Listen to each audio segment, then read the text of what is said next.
कथेचा आजचा भाग सुरू करण्यापूर्वी सर्वांना विनंती आहे की प्लीज कथा जर आवडली तर चॅनलला प्लीज सबस्क्राईब करत जावा, कारण सबस्क्रायबर खूप कमी आहेत. कथेच्या आजच्या भागाला सुरुवात करू. ओके, मी येते, थांबा, ती लगेच बोलली. कदाचित खाली बसल्यावर ठीक वाटेल म्हणून मग तिने फोन ठेवला आणि समोर पाहिलं. समोरच्या गाडीचा दरवाजा उघडला. तिने इकडे तिकडे पाहिलं आणि रोड क्रॉस करू लागली. आता पुढे. गार्गीने अर्धा रस्ता क्रॉस केला आणि ती त्या गाडीकडे जाणार तोच कोणीतरी मागून तिचा हात पकडला.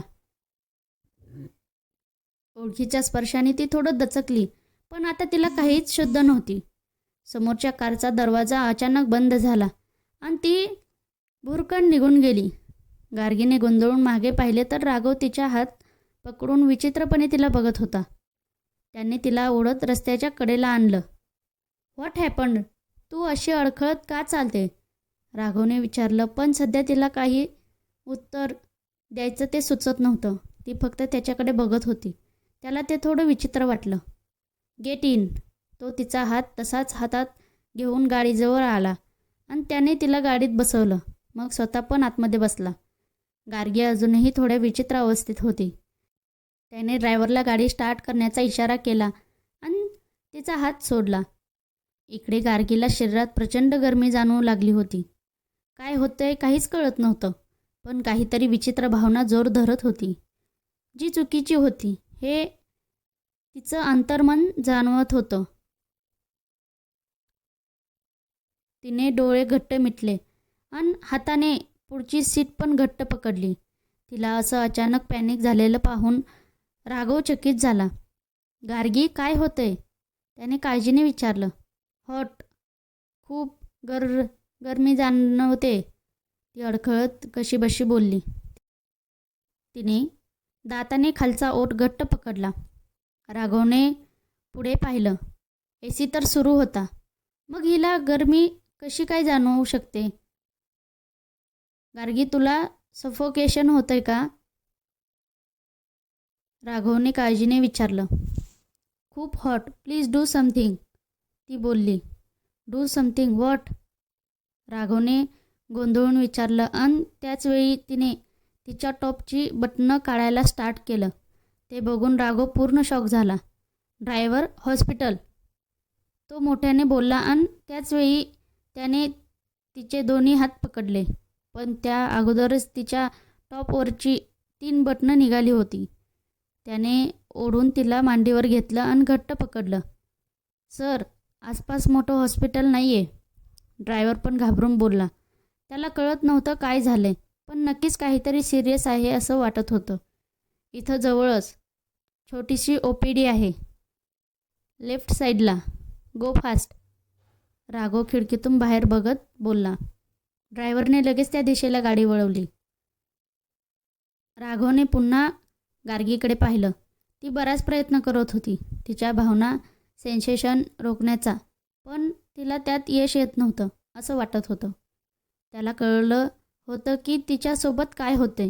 त्याने तिचे दोन्ही हात एकाच हातात पकडले आणि दुसऱ्या हाताने तिची निघलेली 2 बटणं पुन्हा घातली. एक बटन तसंच ओपन राहिलं. ती बरीच धडपड करण्याचा प्रयत्न करत होती, पण त्याने तिला मिठीत असं घट्ट पकडलं होतं की आता तिची हालचाल होणंच बंद झालं. तिच्या शरीराची थरथर त्याला स्पष्ट जाणवत होती. त्यात तिचं शरीर जबरदस्त गरम पण लागत होतं आणि त्याचमुळे क्षणभर तो पण भान हरपला आणि दुसऱ्याच सेकंदाला त्याने स्वतःला सावरलं. प्लीज, खूप गरम होतंय, प्लीज डू समथिंग, ती अडखळत बोलली. श्श, हॉस्पिटल येते, डोंट वरी, थोडासा वेट कर, तो हळूच बोलला. ड्रायव्हर फास्ट, राघव ड्रायव्हरला जोरात ओरडला. तसं ड्रायव्हरने फुल स्पीड केला. इकडे राघवला तिला सांभाळणं आता जास्तच कठीण होत होतं. त्याच्या हातावर तिची नखं रुतली गेली होती आणि तिच्या शरीराची तडफड त्याच्याकडून बघवत नव्हती. थोड्याच वेळात हॉस्पिटल आलं. त्याने तसंच तिला मिठीत घेतलं आणि हॉस्पिटलमध्ये गेला. ते हॉस्पिटल त्याच्या कॉलेज फ्रेंडचं होतं, त्यामुळे राघवला पाहून तो लगेच धावत आला. हे Raghav, WhatsApp, after so long time, तो मित्र हसत बोलला. यू स्टुपिड, हिला ड्रग्स दिले गेलंय, काहीतरी इंजेक्शन दे तिला पटकन. राघव तिला बेडवर ठेवत बोलला, पण त्याने तिला मिठीतून दूर मात्र केलं नाही. ओ वेट, तो डॉक्टर लगेच बोलला आणि तो त्याच्या केबिनकडे धावला. Sir please. आता गार्गीने राघवचा शर्ट ओढला होता. त्याची वरची 2 बटणं लगेच निघाली. त्याने पुन्हा त्याची मिठी घट्ट केली. तेवढ्यात डॉक्टर धावत तिथे आला आणि त्याने हातातलं इंजेक्शन तिच्या दंडामध्ये दिलं. थोड्याच वेळात ती बेहोश झाली. हुश. राघवने तिला व्यवस्थित बेडवर झोपवलं आणि तिच्यावर पांघरून घातलं. हे राघव, या गरिबाच्या हॉस्पिटलमध्ये कसं काय? त्या डॉक्टरने हसत विचारलं. शट अप बॉबी, तुला कळत नाही का मी का आलोय ते? राघव त्याच्या शर्टची बटणं घालत बोलला. New girlfriend? बॉबीने मुश्किलपणे विचारलं. No, she is not my girlfriend. राघवने हातावरच्या नखांच्या जखमा बघत बोलला. ओ येस, गर्लफ्रेंड असती तर इथं यायची गरज काय होती? कोणत्या तरी हॉटेलमध्येच घेऊन गेला असता. बॉबीने हसत आणि डोळा मारत बोलला आणि राघवने रागात त्याच्याकडे पाहिलं. Okay sorry. इतक्या वर्षानंतर भेटला आहेस. चल तुला तुझ्या आवडीची कॉफी देतो, बॉबी बोलला. ही कधी उठेल आणि हिला काही त्रास तर नाही होणार? ते ड्रग कोणतं होतं? त्याचा हिच्यावर काही साईड इफेक्ट? राघवने एक नजर गार्गीकडे टाकत काळजीने विचारलं. ओ भाई, रिलॅक्स. एकाच वेळी किती प्रश्न? आणि हो, ते ड्रग्ज कदाचित लव ड्रग्ज होतं. कामात्सुक भावना वाढवणारं. रिसेंटली यावर औषध निघालं आहे. नाहीतर तुला तिच्यासोबत. बॉबी मध्येच अडखळला. राघवच्या चेहऱ्यावर जबरदस्त राग दिसत होता. डोंट वरी, थोड्या वेळाने तिला जाग येईल आणि या ड्रग्समुळे तिला थोडासा विकनेस येईल, बस. बॉबी सिरियस होत बोलला. आता राघवच्या चेहऱ्यावर रागासोबत काळजी पण स्पष्ट दिसत होती. बाय द वे, ही तुझी बहीण आहे का? बॉबीने मुद्दाम गार्गीकडे बघत विचारलं. आणि त्याचं बोलणं ऐकून राघवच्या चेहऱ्यावरचा रंगच उडाला. त्याने रागात दात ओठ खाल्ले आणि सरळ बॉबीच्या कानाखाली मारली. फटाक. बॉबीचा हात आपोआप गालावर गेला. त्याने लगेच इकडे तिकडे बघितलं. कोणी नाही पाहून त्याने सुस्कारा सोडला. ए बाबा, ही तुझी समोरच्याला मारण्याची सवय अजून गेली नाही का? आणि मी असं काय विचारलं? यात मारण्यासारखं काय होतं? बॉबी तोंड बारीक करत बोलला. राघवचा राग आता थोडाफार कमी झाला. कॉलेजची आठवण जागी करायची होती म्हणून. राघव स्वतःचा राग कंट्रोल करत आणि हसत बोलला. सिरियसली? मग ठीक आहे, बॉबी बोलला आणि लगेच राघवच्या गळ्यात पडला. बॉबी, डोंट. डॉक्टर आहेस तू. असं सारखा मुलींसारखा गळ्यात पडत जाऊ नको. राघव त्याला दूर ढकलत बोलला. अरे तूच बोलला ना की कॉलेजवाली आठवण फील करायची होती म्हणून. बॉबी दूर होत बोलला. राघव बोलला. चल तुला पण थोडी मलमपट्टी करतो. बॉबी राघवच्या हाताकडे बघत बोलला. It's okay. राघव हातावरच्या ओरखड्यांकडे बघत बोलला. एखाद्या मांजरासारख्या बोचकारला आहे तुला. तुझ्या मानेवर बघ, तिथं तर रक्तच काढलं आहे. बॉबी हसत बोलला. राघवला जाम वैताग आला. बॉबी तू जा, तुझं काम कर, माझं मी बघेन आणि या ओरखड्यांकडे नको लक्ष देऊ. राघव गार्गीच्या बेड शेजारी चेअर घेऊन बसत बोलला. बॉबीने एकदा गार्गीकडे पाहिलं आणि मग राघवच्या चेहऱ्याकडे पाहिलं. लायर, कितीही खोटं बोल, मला माहीत आहे ही तुझीच गर्लफ्रेंड आहे. बॉबी मनातच हसत बडबडला. पण यार हा इतका कसा बदलला? गर्लफ्रेंडला या अवस्थेत हॉस्पिटलमध्ये घेऊन आला आणि आता तिच्याकडे एवढ्या काळजीने बघतोय. How is this possible? मी ज्या राघवला ओळखतो तो तर एवढी काळजी करणारा कधीच नव्हता. बॉबीने बॉबीने एक सुस्कारा सोडला आणि तो त्याच्या बाकी पेशंटकडे निघून गेला. राघवने गार्गीकडे पाहिलं. आता ती शांतपणे झोपली होती. थोड्या वेळापूर्वी तिची झालेली अवस्था आठवून आता पण त्याला कसं तरी होत होतं. गार्गीला ड्रग्स कोणी दिलं असेल? ती तर एकदम साधी सरळ आहे. कोणी चुकूनसुद्धा तिच्यासोबत वाईट करू शकत नाही. इतकी भोळी आहे ती. मग कोणी तिचा फायदा घ्यायचा प्रयत्न केला असेल की हे सगळं आपल्यामुळे झालं? स्वरा तिने दिलं असेल का ड्रग्स हिला माझ्या बदला घेण्यासाठी? राघवच्या डोळ्यात राग दाटून आला. तो पटकन उठला आणि बाहेर आला. त्याने लगेच स्वराचा नंबर ब्लॅकलिस्टमधून काढला आणि त्यावर कॉल केला. 2-3 रिंगमध्येच फोन उचलला गेला. हॅलो राघव, तू फोन केला. आय नो, तुला माझी आठवण येते ना? मला पण तुझी खूप. स्वराचा आनंदी आवाज आला. Shut up Swara, where are you? राघवने तिला मध्येच तोडत रागात विचारलं. मी आत्ता दिल्लीला आहे. काय झालं, तू एवढा का रागवला आहेस? मी येऊ का? आपण एकदा भेटूया का? स्वरा बोलली आणि राघव विचारात पडला. कारण ती इथं नव्हती. मग तिच्यावर कसा शक घ्यायचा? पण ती दुसऱ्या कोणाकडून हे काम करून घेऊ शकते असं पण त्याला वाटत होतं. Swara, I don't want to meet you, but remember one thing. जर तू माझ्या किंवा गार्गीच्या अगेन्स्ट काहीही केलं असशील, वॉर करणार असशील, तर I am damn sure you will be finished. Raghav एकदम थंड आवाजात बोलला आणि त्याने फोन कट केला. कोणी केलं असेल हे सगळं? त्याच्या मनात पुन्हा एकदा विचार आला. त्याचवेळी आतमध्ये काहीतरी पडल्याचा आवाज आला. तो पटकन रूममध्ये गेला तर गार्गी उठून बसली होती आणि टेबलवरच्या पाण्याचा ग्लास खाली पडला होता.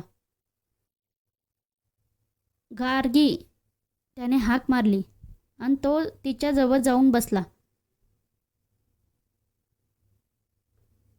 तिने गोंधळून त्याच्याकडे पाहिलं. तिच्या चेहऱ्यावर थकवा, गोंधळ सगळेच भाव दिसत होते. सर, मी कुठे आहे आणि हे काय आहे? गार्गी इकडे तिकडे बघत गोंधळून बोलत होती. हॉस्पिटल आहे. तू रस्त्यावर बेहोश होऊन पडली होती. मी पुण्यावरून येताना तू मला दिसली, सो मी तुला इथं घेऊन आलो. राघव विचार करत बोलला. सध्या तरी तिला काही सांगणं योग्य नव्हतं.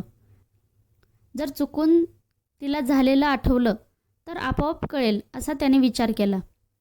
ती मात्र जबरदस्त गोंधळलेली होती आणि अजूनही ती त्याच्या ड्रग्सच्या धुंदीतून पूर्ण बाहेर आलेली नव्हती, कारण तिच्या हाताला हलकीशी थरथर जाणवत होती. राघवने पाण्याचा दुसरा ग्लास तिला दिला तसं तिने लगेच तो पिऊन टाकला. Gargi, do you want something else? राघवने विचारलं. नाही, मला उलटी आल्यासारखं वाटतंय.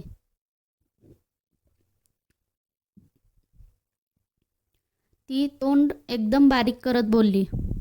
ओके फाईन, वॉशरूम त्या साईडला आहे. तो वॉशरूमकडे बोट दाखवत बोलला. तिने तिच्या अंगावरची चादर काढली आणि ती उठणार तेवढ्यात तिचं लक्ष तिच्या टॉपकडे गेलं. वरचं बटन निघालेलं होतं. ते बघून ती शॉक झाली.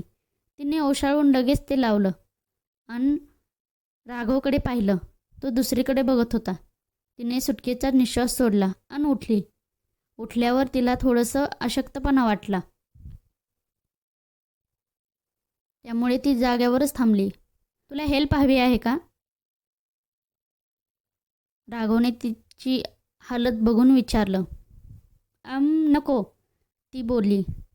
माझी उलटी बघून हाच नाक मुरडून येईल. गार्गीने दीर्घ श्वास घेतला आणि कसाबसा वॉशरूममध्ये गेली. थोडंसं फ्रेश झाल्यावर तिला बरं वाटू लागलं. मग ती बाहेर आली. हे घे. राघव तिच्या हातात एक काचेचा ग्लास देत बोलला. काय आहे? गार्गीने ग्लासकडे बघत विचारलं. जस्ट अ लिक्विड इनटेक, तुला बरं वाटेल, तो बोलला. तिने त्याच्या हातातून ग्लास घेतला आणि ते पिऊन टाकलं. तेवढ्यात बॉबी पुन्हा आतमध्ये आला. ओहो मॅडम, हाऊ आर यू? बॉबीने आतमध्ये येताच गार्गीला विचारलं. गार्गीने त्याच्याकडे थोडं विचित्रपणे पाहिलं. त्याच्या शरीरावर पांढरा कोट पाहून तो डॉक्टर असावा असं तिला वाटलं. I am your doctor Bobby स्टाईलमध्ये त्या बोलला. कुरळे आणि थोडेसे मोठे केस, बेडकासारखे टपोरे डोळे आणि त्यावर पोपटासारखं नाक. त्याला पाहून तिला सर्कसमधल्या जोकरची आठवण आली. याने जर डॉक्टरचा ॲप्रन घातलं नाही तर नक्की तिथले लोक याला जोकर समजतील. गार्गीने त्याच्याकडे पाहून हलकेच हसली. हाऊ आर यू नाव? बॉबीने विचारलं. फाईन डॉक्टर, थँक्स, गार्गी बोलली. ओके, मी काही मेडिसिन लिहून देतो, ती घ्या आणि हो, किमान 1 दिवस तरी आराम करा, ओके? बॉबीने प्रिस्क्रिप्शन लिहित बोलला. ओके डॉक्टर, पण मला काय झालेलं? गार्गीने विचारलं आणि बॉबीने राघवकडे पाहिलं. त्याने मानेनेच नाहीचा इशारा केला. नथिंग सिरियस, औषधे घ्या, बरं वाटेल, बॉबी म्हटला. ओके, गार्गी बोलली. थोड्याच वेळात राघव तिला घेऊन तिथून बाहेर पडला, पण तिच्या चेहऱ्यावरचा गोंधळ मात्र अजूनही तसाच होता. काहीतरी होतं, ते तिला आठवत पण होतं आणि आठवत पण नव्हतं. एक अंधुकशी आठवण येत होती आणि काही कळायच्या आतच जात पण होती. नको स्ट्रेस घेऊ, राघव तिच्या चेहऱ्यावरचे भाव बघत बोलला. थँक्यू सर, गार्गी जबरदस्ती हसत बोलली. तिथं काय करायला गेली होती? राघवने आता मुद्द्यावर येत विचारलं. एव्हाना दोघे पण गाडीत येऊन बसले होते. ते रूम शोधत होते, गार्गी बोलली. वाय? राघवने विचारलं.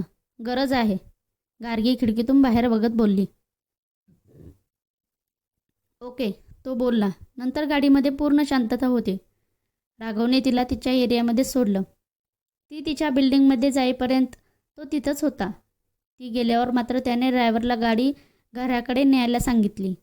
पण त्या अगोदर त्याने एक फोन केला आणि बोलणं झाल्यावर त्याच्या चेहऱ्यावरचे काळजीचे भाव थोडेसे कमी झाले. पहाटेचे 5 वाजले होते. गार्गी खिडकीतून एकटक बाहेर बघत बसली होती. तिच्या डोळ्यात पाणी भरलेलं होतं. औषधांमुळे ती काल रात्री लवकर झोपली होती, पण जेव्हा तिला जाग आली तेव्हा मात्र तिला कालचा प्रसंग राहून राहून डोळ्यासमोर येत होता. प्लीज सबस्क्राईब करत जावा आणि जास्तीत जास्त शेअर करत जावा. ही स्टोरी म्हणजे सर्वांपर्यंत कथा पोहोचेल. भेटू उद्याच्या भागात. आजची कथा कशी वाटली ती कमेंट करायला विसरू नका. धन्यवाद.